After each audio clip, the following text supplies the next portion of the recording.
Alors, on y va. Apparemment, j'ai pas perdu beaucoup de gens. Personne ne veut monter, apparemment aussi. Bon, tant pis, c'est pas grave. Tac, tac, tac, voilà, on y va. Ça, c'est drôle. Franchement, ça m'a fait rire quand j'écoutais ça. Et je suis allé chercher, les gars, et c'est vrai. Il a raison. Je peux même vous montrer après le texte. Ok? On y va. Je raconte les récits pour vous expliquer. Yahya ibn Yusuf, c'est le cheikh de Bukhari et c'est l'une des grandes sources de Bukhari dans son authentique. C'est le cheikh de Ibn Majah, etc. C'est un proche de Ahmad ibn Hanbal, etc. Et l'un des grands savants dit Ahl Sunnah wal Jama'a. Il dit un jour, et lui il est de Khorasan, de l'Iran. Il dit je suis parti à Bagdad et sur le chemin de retour, je m'arrête pendant la nuit pour passer ma nuit. Et il dit, pendant la nuit, je suis sorti faire mes besoins. Lorsque je rencontre un objet, une chose immense, grande, noire, avec des yeux sur sa poitrine. Fakhif, j'ai pris peur. Et je dis, A'oudhu billah, qui es-tu? Il m'a dit, je suis Iblis. Iblis, et rencontre l'un des savants de As-Sunnah. Il dit, je suis Iblis. Tu es Iblis? Astaghfirullah. Il lui dit, d'où tu viens? Ya Yahya. Ça, c'est l'une des références. On ne parle pas de moi ou de vous. En fait, on parle d'un savant. C'est là. C'est grave la situation. Et il lui dit, d'où viens-tu? Il lui dit, je viens de Bagdad. Et qui tu as laissé derrière toi? J'ai laissé derrière moi Bishr al-Marisi ou al-Murrisi. C'est un mu'tazilite. Il lui a dit, tu n'as trouvé personne de plus fiable, plus pieux que cet homme. C'est grave. Maintenant, Iblis, il est devenu un cheikh qui donne des conseils.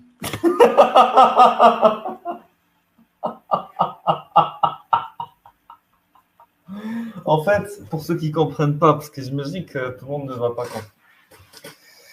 Alors ouais, parce que forcément, c'est pas un truc, enfin c'est pas un sujet très abordé par les imams et tout. En fait, au premier siècle de l'islam, il y a eu des divergences par rapport à plein de positions dogmatiques. Par exemple, est-ce que nos actes sont déterminés par Dieu ou est-ce qu'on est libre de nos actes? En gros, est-ce que Dieu a prédéterminé toutes nos actions, ok, nos paroles, voilà, nos faits et gestes, ou est-ce que Dieu ne les a pas prédéterminés, il nous a la liberté, le choix libre, comme on dit, de les faire, voilà, de les effectuer. Et suite à ça, il y a eu donc beaucoup d'échanges, de disputes, des divisions, ce qu'on appelle des schismes, donc doctrinales, par rapport à des sujets comme ça, théologiques. Et l'un des sujets les plus clivants était de savoir si le Coran était créé ou incréé. Donc, tu avais les littéralistes, les traditionalistes, si on veut, voilà, qu'on appelait Ahl al-Hadith, les gens du Hadith, les gens du Naql, les gens de l'écriture, l'écriture sans réflexion, tu vois, juste ils reprennent comme des cons. Eux, ils te disent non, le Coran est incréé. Parce que la parole d'Allah étant le Coran, Allah étant incréé, sa parole l'est aussi. Okay. Ils ont fait ce raisonnement-là à Lacan. Alors que normalement, ils ne raisonnent pas. Ils vont dire normalement, nous, on ne suit pas la raison, mais ils sont permis de raisonner. La seule fois ils ont raisonné dans leur vie, ils ont dit de la merde. Et après, tu as les Mu'tazila. Les Mu'tazila, donc, c'est les rationalistes. Ils ont pris position contre les Hanabila, les Al-Hadith, donc les traditionalistes littéralistes. Et ils disent non, on n'est pas d'accord. On constate que le Coran est créé. Parce que si on dit que la parole de Dieu est incréée, ça voudrait dire qu'il y a Dieu et sa parole qui sont incréés. Du coup, ça fait deux dieux. Du coup, on part dans le shirk, dans l'associationnisme. Et si vous dites que le Coran est incréé, ça veut dire que ce qu'on tient dans la main est incréé aussi. Ça n'a pas de sens. Et quand on récite le Coran aussi, c'est incréé. Donc voilà, on tombe dans des conséquences logiques aberrantes. Et du coup, il y a. Là, je vous ai mis le contexte, ok? Et donc, tu as Islam ibn Ahmed, c'est l'homme dont je vous ai montré la vidéo tout à l'heure, et bon, je vous montre la vidéo maintenant, qui est un savant, lui aussi. Voilà, c'est pas n'importe qui, ce mec, quand même. On peut être d'accord ou pas avec lui, il a quand même un cursus islamique. Il a étudié auprès de grands savants musulmans. Et donc, il sait ce quoi il parle. Voilà. Je suis allé vérifier, moi, personnellement, ce qu'il a dit, parce qu'il dit, ce qu'il donne jamais de source et tout. Mais, dans le sens où, pas où il ment, c'est juste qu'il se casse pas la tête en fait, il faut comprendre un truc, et ça, c'est vrai. Dans le monde dit arabe, on se casse pas la tête à donner des sources. À la rigueur, on dit oui, tel mec l'a dit dans tel livre. Mais ils vont pas se casser la tête à dire quel volume, quelle page, je sais pas, quel chapitre, quel alinéa, quel numéro. Voilà, ils se cassent pas la tête. Dans le droit, ils s'en foutent un peu. Faut être honnête dans les débats. Ça, c'est vraiment un truc d'occidental et que je respecte énormément, auquel j'adhère, au contraire. Et il n'y a pas de mépris, bien au contraire. Moi, c'est toujours dans ça que j'essaie de m'inscrire, c'est de citer avec rigueur et attention, et non justement de manière très exhaustive, et non avec parcimonie, les choses que j'avance. Le problème, c'est que la méthode orientale, si on veut, on peut appeler ça comme ça, hein, ils vont pas, ils sortent des arguments d'autorité, Bukhari et tout, mais tu sais même pas où chercher au final. Bukhari, il a écrit plein de livres, ça a rien, même s'il y a, il cite le livre, oui, mais quelle page, à quel chapitre, où est-ce que je vais retrouver le truc? Ton livre, il fait 10 000 pages, comment tu veux que je retrouve ta source et ta référence? Donc, s'il te plaît, sois précis. Bon, ça, c'était un petit aparté pour revenir au sujet. Et du coup, ce qui se passe, c'est que ici, la question était, enfin, c'est pas la question, il est en train d'évoquer ce qu'on appelle un athar. Donc là, on n'est plus dans les hadiths, on parle plus du prophète et tout. Là, on parle vraiment de ce qui s'est passé après sa mort. Ok, je vous ai dit premier siècle après l'islam, deuxième siècle après l'islam. Donc, tu as des savants, des traditionalistes, comme Yahya. Donc, il faudrait que je retrouve les noms. Je suis en train, en même temps que je vois ta vidéo, je vais rechercher la source que je vous ai de Ibn Ahmed. Et dedans, il est allé à Bagdad. C'était à Bagdad qu'il y avait des Mu'tazili, donc les rationalistes. Il est allé pour se confronter à lui. Et ça s'est mal passé. Et à son retour, comment dire, il a établi un camp, parce que la nuit est tombée, donc voilà, tu n'as pas commencé à voyager la nuit. À cette époque, on ne pouvait pas se permettre de voyager la nuit, c'est pas comme maintenant. Et du coup, il s'est endormi, tranquille. Et en rêve, il a vu Shaitan, donc il a vu Iblis, il a vu le diable. Et le diable, il lui a dit, qu'est-ce que tu foutais en fait? Tu foutais quoi là-bas? Il a dit, je suis allé rencontrer Bishr al-Marisi. Bishr al-Marisi, c'est le Mu'tazilite, le rationaliste. Lui, celui qui disait que le Coran était créé. Ok. Et lui, le mec, il disait que le Coran était incréé, on est d'accord, pour que vous puissiez suivre un peu. Et voilà, et après, le Shaitan, donc Satan, va commencer à lui dire, écoute frérot, c'est pas normal que tu fasses ça. C'est pas normal que tu ailles te confronter à lui, etc. Donc là c'est très grave. Donc Satan est en train littéralement de donner une sorte de validation islamique du dogme au Coran incréé. Genre, tu as besoin de Satan pour valider ton dogme. Genre, Satan certifie ton dogme. On en est là maintenant. On en est là. Le prophète lui-même n'a jamais parlé de Coran incréé. Moi, je défie maintenant tous les sunnites du monde entier à me sortir un hadith qui parle de Coran incréé. Il n'y en a pas. Le Coran lui-même ne parle jamais de Coran incréé. Mais bien sûr, Satan le dit, donc il faut le croire. Bon, je reprends l'idée depuis le début, parce que comme vous n'avez pas le contexte, vous ne pouvez pas comprendre. Et l'un des grands savants dit Ahl Sunnah wal Jama'a. Il dit un jour, et lui il est de Khorasan, de l'Iran. Il dit, je suis parti à Bagdad. Et sur le chemin de retour, je m'arrête pendant la nuit pour passer ma nuit. Et il dit, pendant la nuit, je suis sorti faire mes besoins. Lorsque je rencontre un objet, une chose immense, grande, noire, avec des yeux sur sa poitrine. J'ai pris peur. Et j'ai dit, A'oudhu billah, qui es-tu? Il m'a dit, je suis Iblis. Voilà, donc là, il a des yeux sur la poitrine. On comprend que c'est une créature démoniaque qui est effrayante. Pour répondre à Moraine, pas raison, je précisais. Quand je parle de l'Orient, je parle de l'Orient arabe. Et quand je parle d'Occident, je parle d'Occident européen. Voilà, là, c'est précis. Là, vous avez compris de quoi je parle. Par rapport à la méthodologie de narration. Iblis et rencontre l'un des savants de as-sunnah. Il dit, je suis Iblis. Tu es Iblis. Astaghfirullah. Il lui dit, d'où tu viens? Ya Yahya. Ça, c'est l'une des références. On ne parle pas de moi ou de vous. En fait, on parle d'un savant. C'est là. C'est grave la situation. Et il lui dit, d'où viens-tu?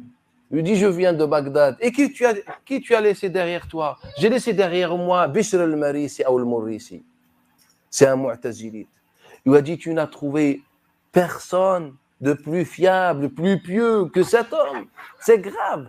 Maintenant, Iblis, il est devenu un cheikh qui donne des conseils. Vous imaginez, donc c'est Iblis, il se prend pour qui ce mec? Cette créature qui a littéralement été chassée du paradis, voilà, qui a été littéralement désobéissante à Allah. Il se prend pour qui à dire qui est pieux, qui est pas pieux? Bon, franchement. Depuis quand c'est devenu une référence pour dire qui est pieux, qui est pas pieux? On en est là maintenant.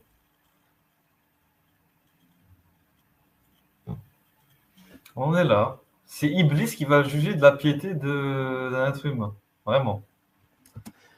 Il lui dit, mais pourquoi? Il lui a dit, mais tu sais pas à quoi il appelle? Non. Il appelle les gens à la création du Coran. Il leur dit, le Coran est créé, n'est pas la parole d'Allah. قال أنا إبليس, moi je suis Iblis, لو دعوتهم إلى ما دعاهم إليه ما قبلوه مني. Moi Iblis, si je les ai appelés, si c'était moi qui les a appelés comme ils ont appelé à la création du Coran, comme a fait Bishr al-Marisi, personne n'aurait accepté mon discours. Et toi tu le suis.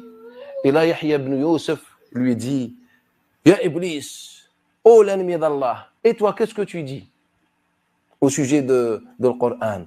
Il dit, moi, malgré que je suis méchant, moche, tout ce que vous voulez, mais j'ose jamais dire que le Coran est créé. Astaghfirullah, Iblis, il fait l'istighfar maintenant. Et sache, ya Yahya, que quiconque dit cette parole, il est val, modèle, mubtadi', il est égaré, égareur, innovateur. En fait, depuis et grâce à Iblis qu'aujourd'hui on dit égaré, égareur. C'est Iblis, notre grand cheikh de l'islam, qui nous a enseigné que le Coran n'est pas créé. Et grâce à Iblis, alhamdoulilah, qu'aujourd'hui on est sur la voie de Ahl Sunnah wal Jama'a. Et depuis, les savants ne cessent de répéter cette histoire pour montrer que Iblis était le cheikh. Non, pour montrer plutôt même Iblis et les sunnites au final. Masha'Allah. Masha'Allah. Masha'Allah. Ala man nadhak. On se moque de nous. Masha'Allah. Des siècles, on nous a pris pour une moquerie. Des siècles, des gens réfléchissent, ils réfléchissent même pas, mais disent des choses à notre place. Et donc, voilà comment on est devenu. Pour quelle raison? Depuis qu'on a oublié ce pourquoi Allah Ta'ala nous a créés. Voilà. Ah, là. C'est merveilleux tout ça. C'est merveilleux. Vous en pensez quoi, tout le monde? Qu'est-ce que vous en pensez? J'essaie de trouver la source. Tac.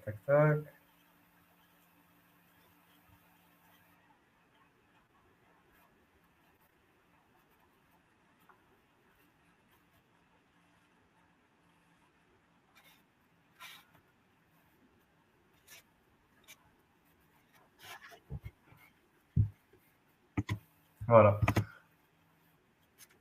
2 secondes, là je suis en train de chercher la source. Mais elle est en arabe, donc vous débrouillez. C'est pas ma faute si ce genre de conneries n'a pas encore été traduit en français, se trouve que dans les livres. Non. Alors, on va essayer de trouver tout ça. Voilà, tac.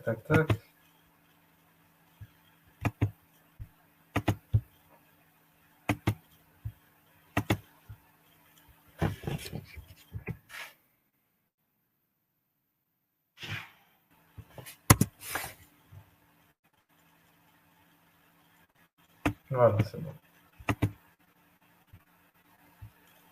Donc, on va afficher à l'écran ce dont je parlais.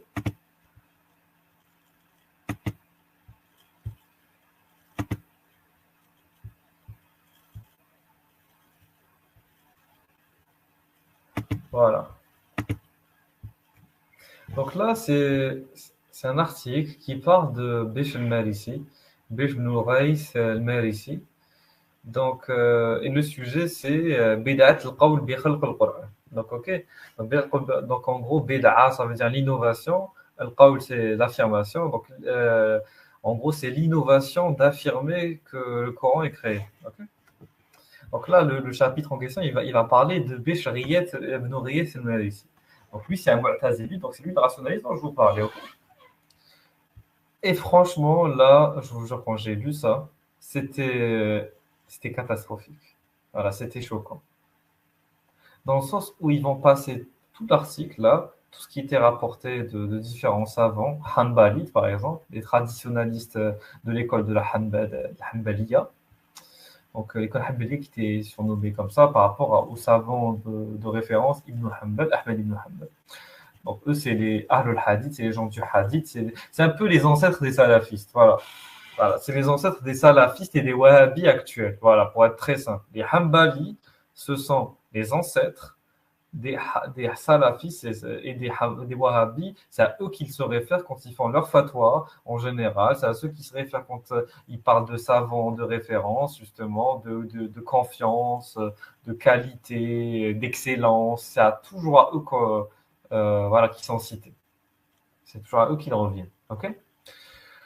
Voilà. Donc, regardez les insultes. Si je vous dis, je vais vous parler de je vais vous montrer quelques insultes, parce qu'il faut comprendre la mentalité islamique de l'insulte. Elle vient pas, je vous ai montré qu'elle était dans le Coran, je pense dans les lives précédents. On la trouve dans les hadiths, mais on la trouve aussi dans ce qu'on appelle la tradition orale quelque part, mais pas du prophète cette fois-ci, mais des gens qui sont venus après le prophète. Ok. Donc des compagnons, de ceux qui ont suivi les compagnons, et de ceux qui ont suivi les compagnons, et plus encore. Ok. Donc, des fois, je ne vais pas tout lire, parce que là, pour le coup, il cite les chaînes de transmission. Un m'a dit, que l'autre m'a dit, que l'autre a dit, que l'autre a dit. C'est chiant à lire. Moi, je vais vous dire que ce qu'il y a en violet, c'est la parole en elle-même. Mais de toute façon, tout se trouve ici. Et je vais même mettre le site dans les commentaires. Je vais le mettre après dans la description. Voilà. Désolé, c'est en arabe, mais il faut parler arabe. Il fallait parler arabe, les gars. De toute façon, l'arabe, ça va bientôt devenir la première langue parlée en France.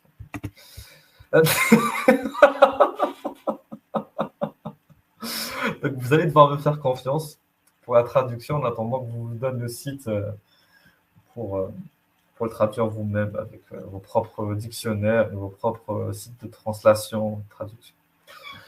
Bon, on y va. On y va. Donc là, قال أبو عبد الله عبيد عبيد je pense Allah voilà بن محمد بن بطة العكبري الحنبلي voilà donc c'est un hanbalite donc il est mort donc quand il par exemple voilà, pour que vous compreniez un peu quand ils vous font 387 ha ça c'est une lettre en arabe je pense ha ça veut dire qu'il est mort à cette période voilà et ha ça fait référence à Hijri. Hijri, c'est le moment où le prophète a fait l'hégire, donc l'immigration, blablabla, vous connaissez, islamique, du prophète à où? À Médine. Donc vous savez qu'il y a le calendrier islamique qui commence à partir de l'hégire, et le calendrier qu'on connaît, le calendrier grégorien et julien. Voilà. Ben, voilà. Donc eux, par exemple ici, quand ils vous citent des dates, il y a le ta. Le ta, c'est par rapport à Tawafiya. En gros, il est mort à cette date. Voilà. Donc, il est mort en 387. C'est-à-dire qu'il a vécu au 3e siècle. Voilà. 4e plutôt, après l'Hégire. Voilà. Ou plus de 3 siècles après l'Hégire. Si on compte comme ça. Bon. Et c'est comme ça que vous faites pour tous les autres personnes qui sont citées ici, 360, etc. Alors, حدثنا ابن مخلد قال نا المروزي قال أخبرني يعقوب ابن أخي المعروف الكرخي et là ça commence, سمعت عمي, donc il a entendu son oncle, يقول, voilà. Ammi, c'est oncle paternel. Voilà, parce qu'il y a le khal, c'est l'oncle maternel, et le am, c'est l'oncle paternel. Bon. رأيت رجلا في النوم فذكرت له بشر المارسي فقال لا تذكر ذلك اليهودي. En gros, il te dit, j'ai vu un homme dans mes rêves, voilà, dans mes rêves, je lui ai rappelé, en gros, je lui ai parlé, c'est ça que ça veut dire ici, de Bishr al-Marisi, donc du Mu'tazilite, là, celui qui dit que le Coran est créé. Et il dit quoi? Il dit, donc le mec qui l'a vu en rêve lui répond à cet homme qui rêve, ne me cite pas, ne me rappelle pas ou ne me cite pas ce Yahoud, ce juif. Donc ils ont énormément d'insultes par rapport aux juifs qui voient très péjorativement. Il faut vraiment comprendre ça, c'est que islamiquement parlant, dans les textes vraiment des savants, parce que là, c'est pas des mecs lambda, c'est quand même des savants d'islam. Voilà. On voit que vraiment, ils ont toute une culture antisémite. Parce que là, on n'est même plus, on ne parle pas d'antisionisme, on ne parle pas d'Israël, on n'est pas là. Là, vraiment, c'est trop. Vous imaginez, 4 siècles après l'Hégire, voilà, 387. Et on en est là, en fait. Ils ont toujours la haine contre les juifs. À cette époque, voilà, il n'y avait pas d'État juif, il n'y a rien. Hein. Mais là, et donc, du coup, d'où vient cette haine? Parce que vous allez me dire, maintenant, ça se justifie avec l'État d'Israël, blablabla. Ok. Mais avant, qu'est-ce qui justifiait ça? Ah, ça la question. Bon, on continue. Attends, si je tape Yahoo. Non, j'ai trouvé ça tout seul. Parce que quand on va chercher plus bas, et ça va revenir, parce que je l'ai lu en entier. Ah, voilà. Je pense que c'est ici. Parce qu'il faut vraiment comprendre un peu le paradigme allahiste ou islamique. Il faut vraiment, vraiment, vraiment comprendre tout ça. Parce que sinon, on s'en sortira jamais. Parce que c'est bien de lire le Coran, c'est bien de lire les hadiths, mais moi, je pense qu'il faut passer une étape supérieure et s'intéresser à toute la tradition. Quand je dis la tradition, ce n'est pas la tradition prophétique, c'est la tradition islamique dans le sens où il faut étudier la jurisprudence, il faut étudier l'histoire des califes et des savants, il faut étudier aussi les poèmes. Parce qu'à travers les poèmes, tu apprends beaucoup de la sociologie des Perses, des Berbères, des Arabes, même des Subsahariens qui vivaient à l'époque, au XIVe siècle, XVe siècle, des Turcs. Voilà. On comprend leur sociologie, on comprend la manière dont l'islam s'est développé aussi. Ah, j'ai trouvé. Bon, du coup, voilà. Donc ici, Waqala Abu al-Nadar Hashim ibn al-Qasim. Donc ça, c'est une narration qui est prise de ce Abu al-Nadar Hashim ibn Qasim. Il s'appelle comme ça. Abu al-Nadar Hashim ibn Qasim. Donc Hashim, fils de Qasim. Voilà. Hashim, fils de Qasim. Voilà. Al-Qasim, le Qasim. Donc, ça, et voilà, la narration qui nous intéresse. Kana Walid. Donc, ça, c'est le Walid, ça veut dire le parent. Kana Walidu Bishr Yahudiyan. Donc là encore, on essaie toujours de le discréditer de cette manière-là. Donc ils te disent, le parent de Bishr, c'était un juif. Donc, en gros, ça sert à rien de prendre de lui parce que c'est un juif. Ça sert à rien de faire référence à ce mec parce que c'est un juif. Voilà. Pour comprendre, toujours on essaie d'utiliser les juifs pour, comme manière péjorative, voilà, pour rabaisser quelqu'un que l'on n'aime pas, par exemple. Ou quelqu'un qu'on considère comme un ennemi, etc. Ok? Bon. Maintenant, on va revenir. Merde. Maintenant, on va revenir à ce que je vous ai parlé, le truc de Iblis. Ah, elle est là, l'histoire d'Iblis. Voilà. Normalement, elle est là. Voilà, c'est là. C'est là. Je vais juste la mettre en bleu pour que les gens puissent voir ce que c'est. Prendre des notes. Donc, c'est dans le livre Sharh Usul I'tiqad Ahl Sunnah wa Jama'a. OK? Donc, c'est 428-429 les pages, chapitre 3, j'imagine. Voilà. Là, on va commencer à lire l'histoire, je vais vous traduire. Donc. قال أبو القاسم هبة الله بن الحسن بن منصور الطبري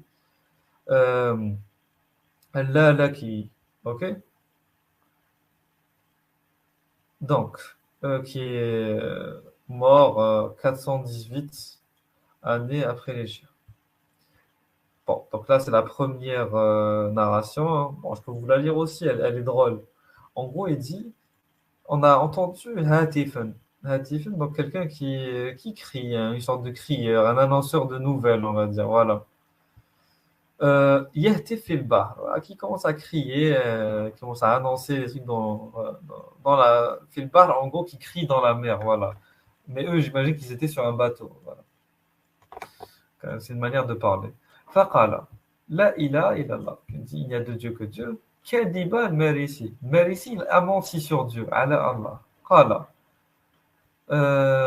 Tamma hatifan taniyan. Donc, il a annoncé une deuxième chose. La ilaha illallah. Donc, il n'y a de Dieu que Dieu. Ala tumama. Wa al-Marisi, la'anatan lallah. Donc, il dit, il n'y a de Dieu que Dieu. Et je maudis tumama. Donc, c'est un deuxième mu'tazilite. Et le Marisi, la'anat Allah. Donc, il maudit les deux. Le Marisi et Toumam. وكان في المركبة, donc ils étaient sur le bateau. معنا رجال من أصحاب المريسي فخرا ميتا. Voilà. Donc, il continue à insulter. Pourquoi? Parce que sur le bateau, il y avait des potes. Il y avait ashab. معنا رجل من أصحاب المريسي. Donc, il y avait des adhérents, des amis à ce Marisi. Donc, il se foutait de sa gueule. Voilà. C'est ça l'islam. C'est l'insulte, le foutage de gueule, le rabaissement, la calomnie, la malédiction et tout. Mais ça date, vous imaginez, ça date de quand? Ça date de plus de 1000 ans, cette mentalité. Cette mentalité date de plus de 1000 ans. C'est pas un truc nouveau, c'est pas un truc qui est sorti le siècle dernier ou il y a quelques décennies. C'est une vieille mentalité de maudire les gens, de se moquer de les insulter, de les rabaisser. Vous comprenez ou pas maintenant? C'est islamique, c'est dans le patrimoine en fait. Ça, c'est le patrimoine islamique. Ok, voilà, c'est pas de souci. On laisse le Coran de côté, on laisse les hadiths de côté. Ça reste quand même dans l'islam, tout ça, j'invente rien. C'est des musulmans qui ont fait ça et ils ont compilé ces narrations dans des livres hyper importants. Ce livre, c'est comment s'appelle ce livre? Parce que j'ai pas traduit le livre, la source. Sharh, c'est-à-dire l'explication, ok? Usul, donc les fondements. I'tiqad, on va dire les dogmes des Ahl Sunnah wa Jama'a, des gens de la Sunna et du consensus.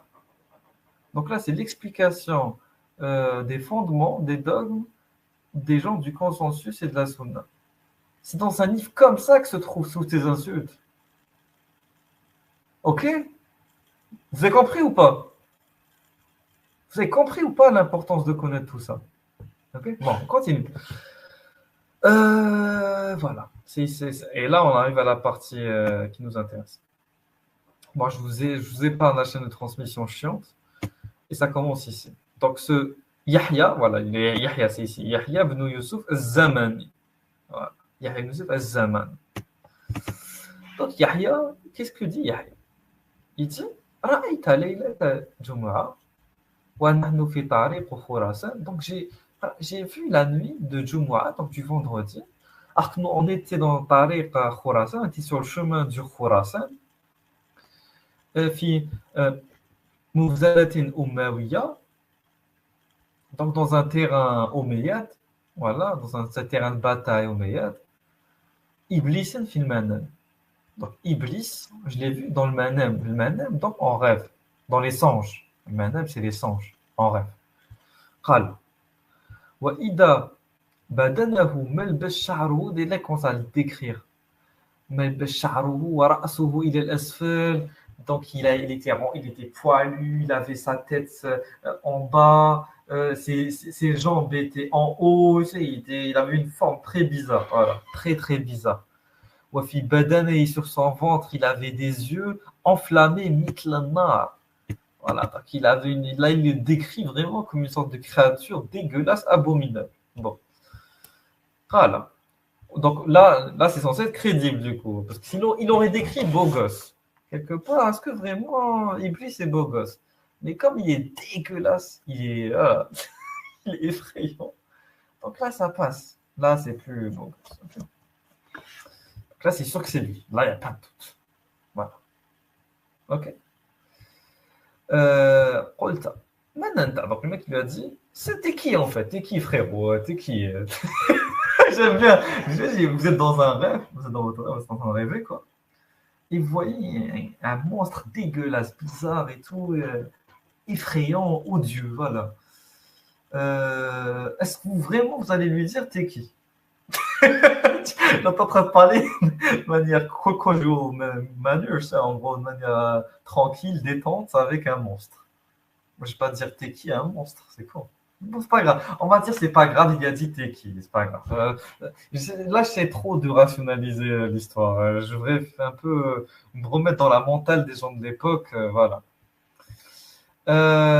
Bon. Qala. Qulta lahu. Donc il a dit, je lui ai dit. Wa aina turid? Qu'est-ce que tu veux? Voilà, tu veux quoi? T'es qui? Tu veux quoi? Parce qu'après il a dit Anna Iblis. Il a répondu, je suis Iblis. Après il a dit, qu'est-ce que tu veux? Voilà. T'es Iblis, mais qu'est-ce que tu veux? آه، قال بش بن يحيى رجل كان عندنا بمار ويرى رأي المارسي قال ثم قال il n'y a que qala, c'est horrible. Franchement, c'est très mal raconté. Qala, ça veut dire il a dit. Voilà. Mais c'est chiant, c'est ça le problème avec ces livres-là, c'est que c'est très mal agencé, très mal raconté. Là, on est loin du Stephen King. Là, on est très loin de Stephen King. On est très loin de Maupassant.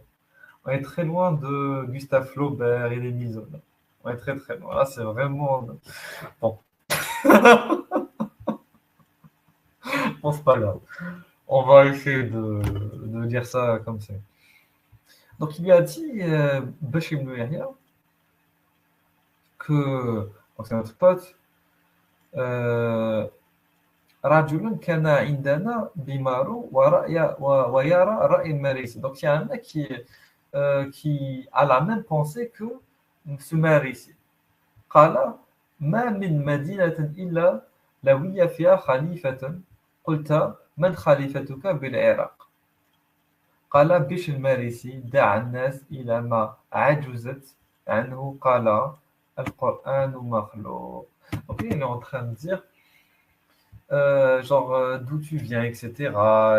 Voilà, pourquoi est-ce que qui tu as laissé derrière toi fait l'Irak. L'Irak, donc il parle de l'Iran. Ah, l'Iran, quoi, l'Irak. Man khalifataka bil Irak. Qui tu as laissé derrière toi en Irak. Voilà. Donc, il dit en fait, c'était Bishr Marisi, donc ce connard de Mu'tazili quelque part, qui a poussé les gens à ce. Il m'a c'est une expression, à ce à quoi les gens avaient du mal à adhérer. Voilà. Al-Qur'an makhlouk, le Coran est créé. Le Coran est créé. Voilà. Et en fait, c'est ça le truc. C'est ça le truc important. C'est que là, c'est là où tout va jouer. Ok? Juste 2 secondes, il faut que je retrouve la suite de l'histoire, parce que là, on ne l'a pas en entier. Ouais, on l'a pas en entier l'histoire. Il est où?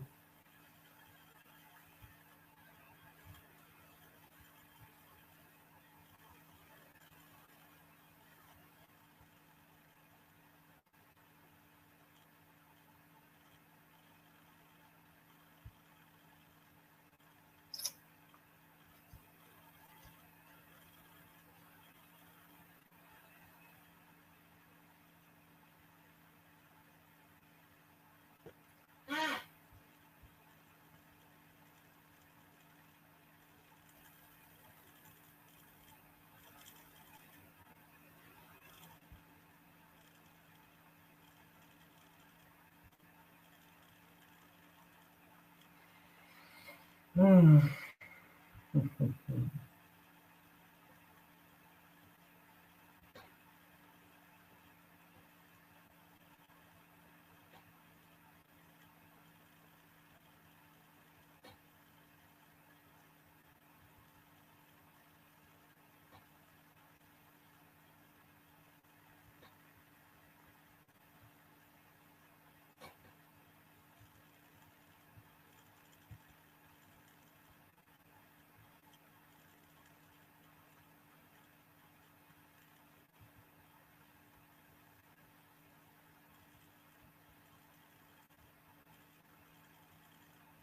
Ah voilà, c'est bon, je l'ai. C'est ici. Alors, voilà, donc en fait, elle est en deux versions. Ok, c'est bon, c'est la version pas complète. بينما جنى خراسان أريد بغداد أدركني الليل. Voilà. Donc, pendant que je venais de Khurasan et j'allais à Bagdad, أدركني الليل. فبت في بعض الخانات وإذا مثلت لي شيء عظيم له عينيه. Donc voilà. Et donc la nuit est venue. Donc ensuite j'ai vu quelque chose qui se représentait à moi comme quelque chose d'énorme, voilà, avec des yeux au niveau de la poitrine. Fahanali. Donc tout à l'heure c'était des yeux au niveau du ventre. Donc déjà c'est pas précis, c'est même pas un truc précis. Ça se voit que c'est du bluff. Entre la description tout à la description de maintenant déjà il y a une divergence. Fahanali amrahu. Donc voilà, je voulais savoir de quoi il en retournait. قلت لا إله إلا الله فقال لا إله إلا الله. Ok. فنعم ما قلت فقلت له من أنت. Donc déjà là, Iblis, il dit, il n'y a de Dieu que Dieu, sous ma gueule. Donc, Iblis, lui, en fait, techniquement, là, il est en train de nous montrer qu'Iblis est un croyant. Et Iblis, il est encore soumis à Dieu. Il dit, il n'y a que Dieu, il y a de Dieu que Dieu. Vous croyez vraiment qu'Iblis, donc le Satan, va dire, La ilaha illallah. Vraiment, pensez ça. Vous êtes conscient qu'il ne va jamais dire ça, quand même. Il va jamais- Le mec, il a désobéi à Dieu, il n'a pas voulu se prosterner devant Adam. Il faut vraiment qu'il va prendre la précaution de dire la ilaha illallah. Là, presque, on est en train de parler à un musulman, là. Bon, il va dire, man anta faqala ana iblis, je suis iblis, les gars. فقلت لا حيت من أين أقبلت قال من العراق. Donc, voilà, d'où tu viens, du Irak. قلت من أي عراق فقال من بغداد. Donc là, tu vas à quel Irak? Parce que l'Irak, il y a plusieurs villes là-bas. Donc où tu vas, c'est Bagdad. قلت ومن كنت تصنع ببغداد. Et qu'est-ce que tu faisais à Bagdad? Voilà. En gros, tu foutais quoi à Bagdad en fait? استخلفت بها خليفة. Donc je suis allé, en gros, il y avait une sorte de confrontation. Voilà. استخلفت بها خليفة. قلت من استخلفت بها باش المارسي. Voilà. Donc à qui tu t'es confronté? Il a dit باش المارسي. قلت ما أصبت بها أحدا أوثق منه تستخلفه. Donc t'as pas trouvé quelqu'un d'autre de confiance à qui te confronter, quoi, à qui voilà t'associer, si on veut. Ça dépend comment on le comprend. تستخلف. Mais قال إنه دعا الناس إلى شيء لو دعوتهم أنا إليه ما أجابونني وما أجابونني. En gros, ça c'est vrai, Satan, il dit quoi? Il dit, ce mec-là, comment tu as pu t'associer à lui, ou tu as pu genre aller te discuter avec lui, ou te confronter à lui, ce que tu veux, alors que ce mec, c'est une merde en fait. Là, littéralement, ce qu'il est en train de dire, il est en train de dire, ce mec-là, avec sa mentalité de dire que le Coran est créé, même moi j'aurais dit ça, les gens ils m'auraient pas répondu. Oui, mais c'est quand? Parce que là, il est en train de prendre des choses à l'envers. Parce que, imaginez, il y a Satan qui vient chez vous, ok? Il vous dit, les gars, venez, on croit à ça. C'est normal, vous n'allez pas croire en lui, c'est Satan. Ok? Même si en soi c'est vrai, c'est logique en fait, je comprends pas. C'est quoi l'argument ici? C'est un argument de merde là qui donne. Bon, on continue. قلت وإلى ما دعاهم. Donc قال إلى خلق القرآن. Donc le mec là, il fait semblant de ne pas savoir à quoi il a voilà. Donc le mec là qui rêve, il fait semblant de ne pas savoir ce que Bishul Marisi il a appelé quoi, il a affirmé. Et là c'est écrit il a khalq al-Qur'an. Donc à la création du Coran.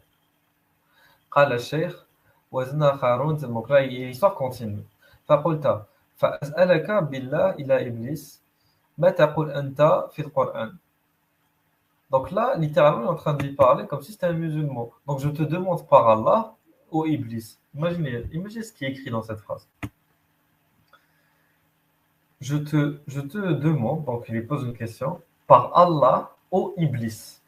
Je répète, je te demande par Allah, ô Iblis.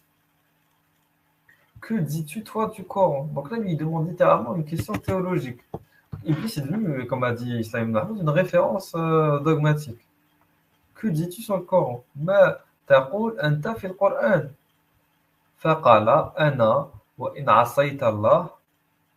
Et en gros, Iblis y répond, moi, même si je, voilà, je désobéis à Dieu, quoi, l'asa, la sienne, je désobéis à Dieu, ben, j'affirme quand même que le Coran, kalam Allah ghayr makhlouq, que le Coran est la parole de Dieu incréée.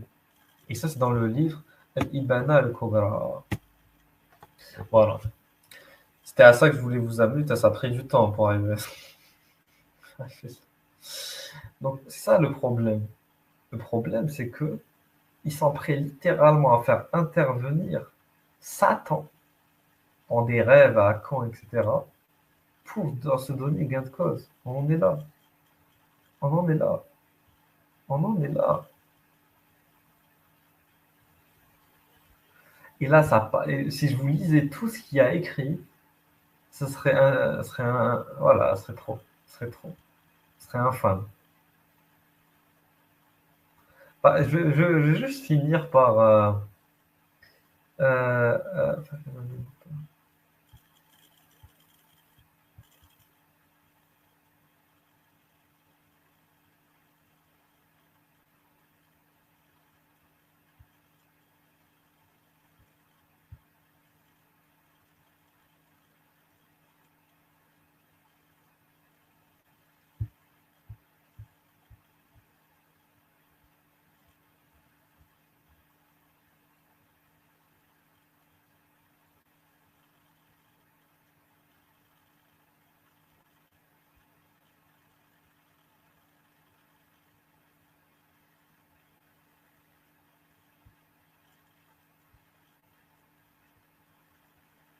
voilà.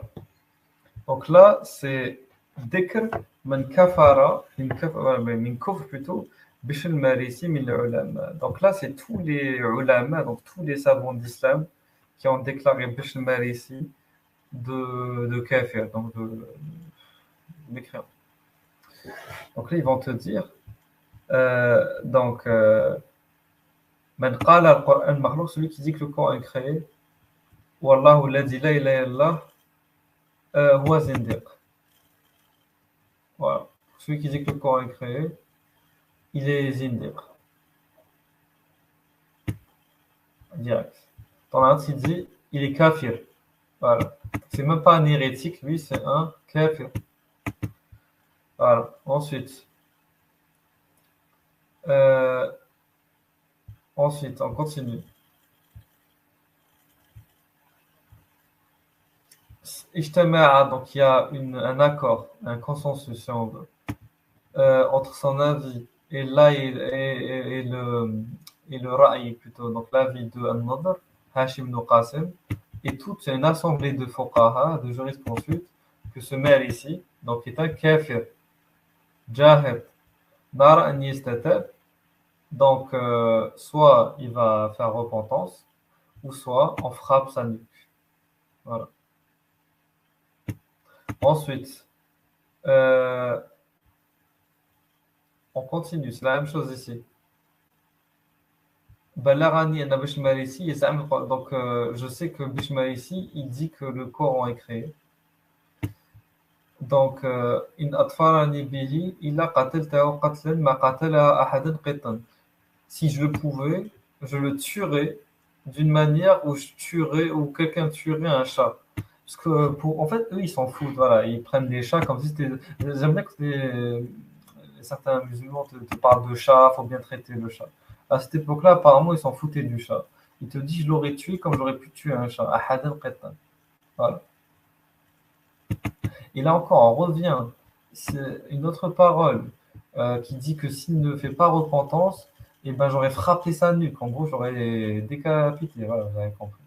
Et encore une fois, là, ça reparle de la même chose. Et c'est toujours la même chose. Ça parle de décapitation, de tuer quelqu'un comme on tue un chat. Ça revient. Qatala ahadan qitan. La darabta anqihi. Voilà, il faut comprendre, c'est toujours la même chose. Il y a plein d'écrits de plein de savants différents qui vont attester de ça.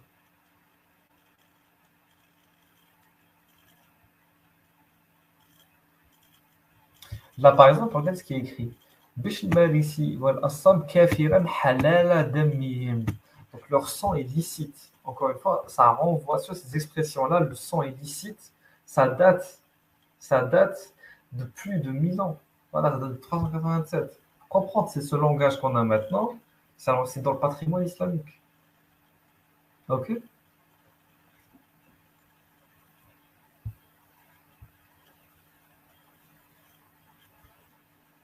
Là, par exemple, regarde ce qui est écrit ici. وحدثنا أبو حفص. Et ce Abu Hafs nous a dit que Mohamed bin Daoud a dit, que Abu Bakr bin Mawardi a dit, Mouroudi a dit, حدثنا donc que Abu Mohamed Awam a dit, أنا كنت صاحب بشماريسي عند ابن عيينة قال donc j'étais encore compagnon de Bishmarisi عند ابن عيينة قال chez Ibn Aïna وجئنا لنقتله et on était venu pour le tuer. Ce qui est écrit وجئنا لنقتله فهرب, donc il s'est enfui.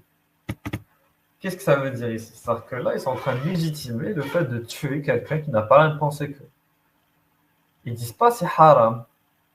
Ils disent pas faut attendre qu'il y ait un qadi qui vienne et qui légifère sur lui. Non, non, non, non, non, non. Donc là, ils sont en train de dire ce mec-là mérite la mort par consensus, parce que c'est un kafir. Ils sont en train même de légitimer le fait d'aller chez le mec et de le buter. Il faut comprendre un peu la mentalité. Il faut vraiment comprendre la mentalité.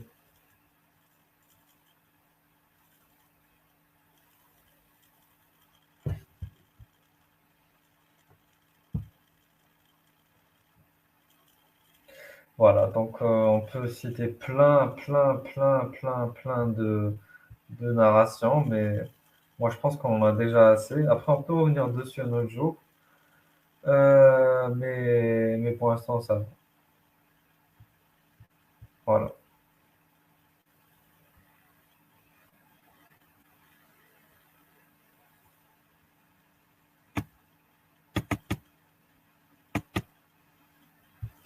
Alors, vous en pensez quoi?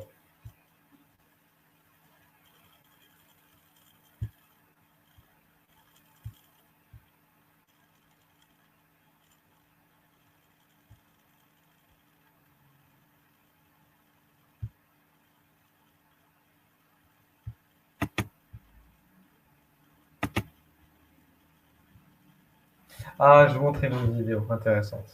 Attends.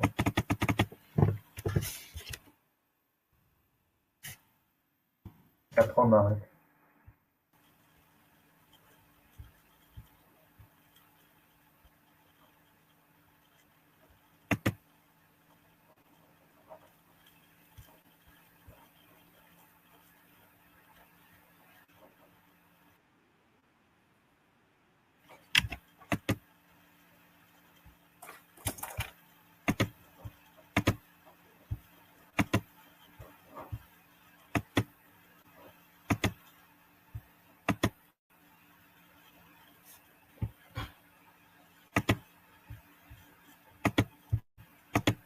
Sur l'histoire de la vache.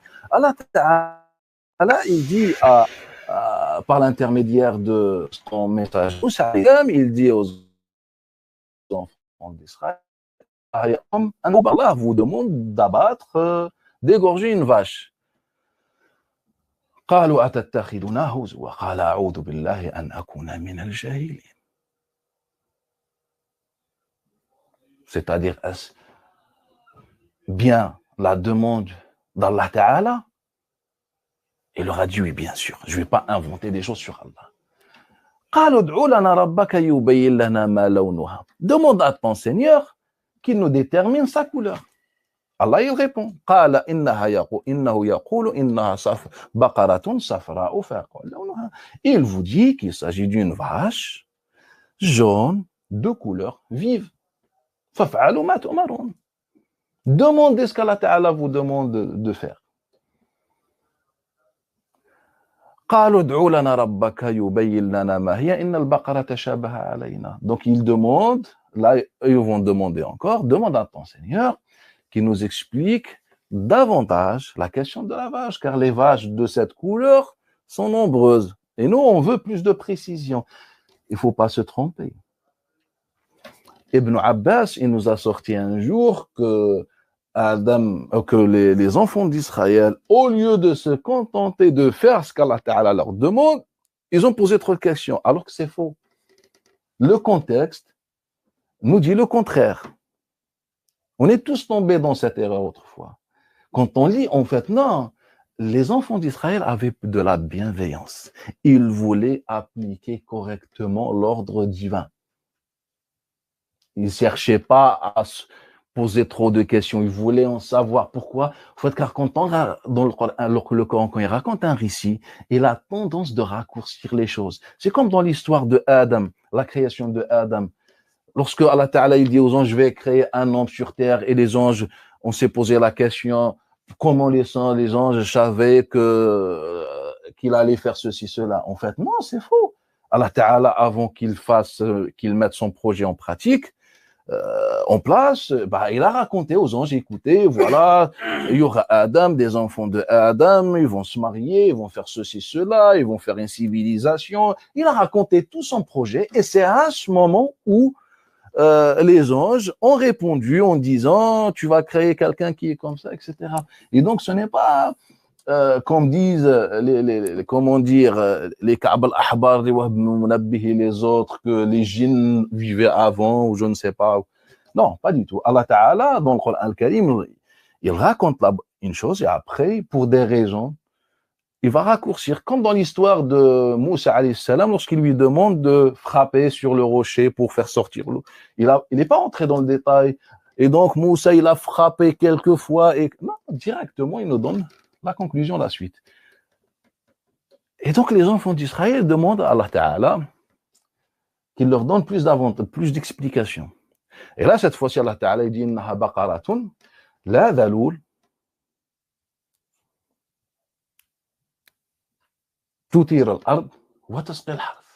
c'est-à-dire elle n'est pas soumise dans le labourage de la terre pour arroser, pour porter des choses. La shiyata fiha, shiya vient du verbe washa, et washa c'est la couleur, on dit washu thawb, c'est les motifs sur les habits. Donc la shiyata fiha, elle n'a aucune autre couleur que la couleur jaune. Et donc c'est une vache qui n'a pas été soumise dans les travaux, etc., et qu'elle a une seule couleur qui est la jaune. Et là, maintenant, ils ont compris. Et ils l'ont trouvé. Allah Ta'ala, il dit « فَذَبَحُوهَا وَمَا كَادُوا يَفْعَلُونَ » c'est-à-dire juste après l'avoir égorgé, et bien Allah Ta'ala leur a expliqué un autre détail, et c'est ça l'objectif. Allah Ta'ala, il leur dit « وَإِذْ قَتَلْتُمْ نَفْسًا فَادَّارَأْتُمْ فِيهَا » Et rappelez-vous, quand vous avez tué la personne et que vous vous êtes pris la tête à trouver le coupable. En fait, ce verset, c'est normalement le début de l'histoire.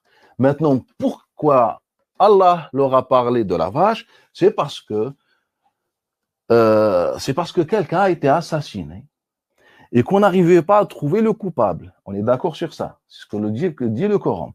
Et donc, on n'arrivait pas à trouver le coupable. Allah a trouvé. Il voulait leur montrer comment on trouve le coupable. On est d'accord? Égorger une vache, quelle est sa couleur? comment elle est la vache. Encore une autre explication. Maintenant, on a compris. C'est bon, la vache, elle est là. On l'a égorgée. Et Allah Ta'ala dit c'est-à-dire dire juste après l'avoir égorgée, elle est encore chaude, fraîche, la vache. Allah Ta'ala dit frappez-le, c'est-à-dire le cadavre, avec une partie de la vache. Et donc, qu'est-ce qui s'est passé par la suite? C'est ainsi que nous donnons la vie, Allah Ta'ala dit. On est d'accord? Je pense qu'il y a au quotidien dans le monde aujourd'hui, il y a des meurtres. Si on fait exactement ce qu'Allah Ta'ala a demandé aux enfants d'Israël, on va chercher, on va dans une ferme, trouver une vache jaune et on l'égorge directement, on frappe le cadavre. Le cadavre, est-ce qu'il va se réveiller et désigner son coupable?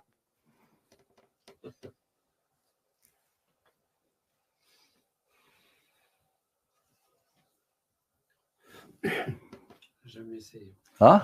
J'ai jamais essayé. Donc le Coran dit vrai.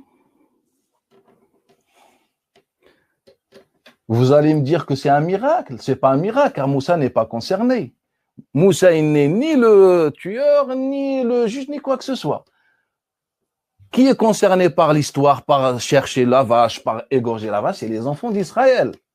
Avec leurs pieux pervers, tout ce que vous voulez, les gens bons et les gens mauvais. Donc c'est des gens comme nous au final. Moussa n'est là que pour transmettre le message. Votre Seigneur vous dit ceci, cela. Ben, nous, on a été chercher cette vache et on l'a égorgée et on a frappé. Et une fois la partie de la vache a touché le corps, ce cadavre, il est devenu humain, vivant. Et il nous a désigné le coupable. Il y a deux choses. Soit dire, je ne suis pas en train de faire des interprétations, et c'est ça l'objectif aujourd'hui. En fait, on est en train juste de lire et de rincer nos yeux de tout cet héritage, ce récit. Quand on a tendance, quand on lit quelque chose, on cherche. Qu'est-ce qu'il a dit Ibn Abbas? Qu'est-ce qu'il a dit l'autre? Les récits des prophètes. Ibn Kathir, il rapporte quoi? Non, on lit le Coran. On a lu comme ça. On a compris. Et Allah Ta'ala, il le dit à la fin. C'est ainsi que nous donnons la vie. كَذَلِكَ نُحْيِي الْمَوْتَى. Et donc Allah Ta'ala, il nous dit de cette manière. C'est vrai ou pas? Il le dit. Et maintenant, la question qui se pose, ou bien on a deux hypothèses à faire. Soit ce que raconte le Coran, c'est juste des histoires irréelles pour transmettre des messages d'éthique, de moralité, soit c'était réel. Et je pense qu'il n'y a personne sur Terre qui, en mesure, ou qui a l'autorité de nous dire ça ou pas ça. Là, moi comme vous, comme n'importe qui, on a le choix. Et donc, si moi, ma conviction est plus dire que c'est juste des messages inexistants, des scénarios comme ça, comme un film, mais pour apporter un message, bah, je prends ça. Et donc, nous, on va faire avec les deux. On va faire avec les deux. Et donc, soit on dit que il n'y avait jamais d'assassinat, ni vache, ni rien du tout, mais juste Allah Ta'ala nous a raconté. Et donc, ça va s'appliquer sur l'ensemble des récits que contient le Coran al-Karim. On est d'accord? Et donc, quand vous prenez un verset qui parle d'un récit, etc., il faut aller avec cette vision, avec cette prudence-là, de dire que, voilà, ce sont des récits, etc., des histoires, voilà, que le Coran emploie pour apporter des choses. Soit la deuxième, mais moi, personnellement, je suis convaincu par la première hypothèse, que, et c'est vrai, partons du principe que le Coran dit vrai, et que ça vient d'Allah, donc, entre nous musulmans, croyants. Et donc, si on part de ce principe, moi, je suis convaincu qu'on est capable de donner la vie à quiconque si on utilise cette méthode. Pourquoi? Je crois fermement au Coran. Dans les mêmes conditions. Dans les mêmes conditions. C'est-à-dire, il y a un meurtre, on ne sait pas qui est derrière ça, on prend une vache de la même couleur et on peut faire ça. Il y en a qui sourient. Mais c'est le Coran qui le dit. Moi, je ne dis rien du tout. C'est improbable. Tu t'adresses à moi ou au verset? Non, mais dans ce cas-là, le verset, on le comprend au second degré, je pense. Moi, je l'aurais compris au second degré. Et donc, les récits dans le Coran al-Karim sont des récits qui forcément n'ont pas existé, ou bien des personnages qui peut-être n'ont pas existé. Peut-être Moussa n'a jamais existé.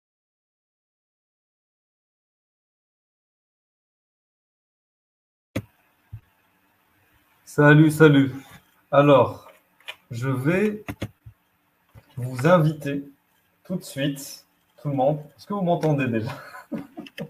Parce que oui, Issaïm Noir me dit qu'il est très drôle, il dit plein de dingueries.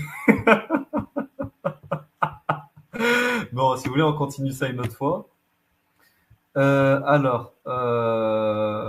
vous invite tous à aller sur la chaîne de Muse Ex Muslima. Ils font un live en ce moment. Je vous invite à aller les regarder, les soutenir et vous abonner à elle.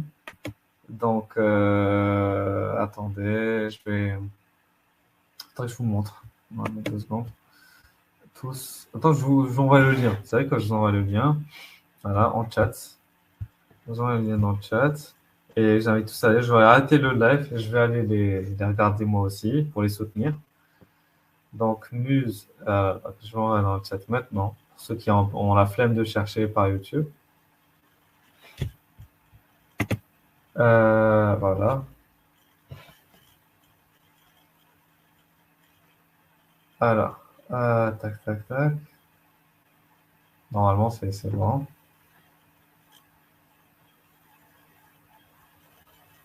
Vous avez reçu le lien ou pas?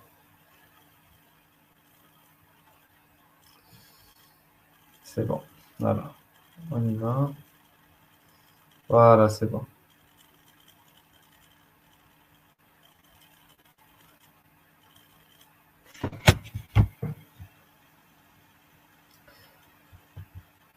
Voilà, donc vous avez reçu le lien, donc je vous invite tous à y aller.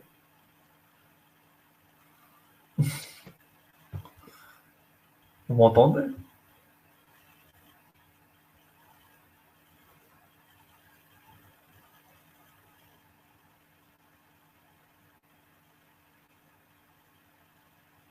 C'est bizarre. Non, non, ouais, merci beaucoup pour ta fidélité, Nora. Ok, ça marche. Allez-y. Moi, j'y vais. Je vous invite tous à y aller. Je vous souhaite une très bonne après-midi et à bientôt. Allez, ciao tout le monde. Ciao. Attends, je vais renvoyer le lien.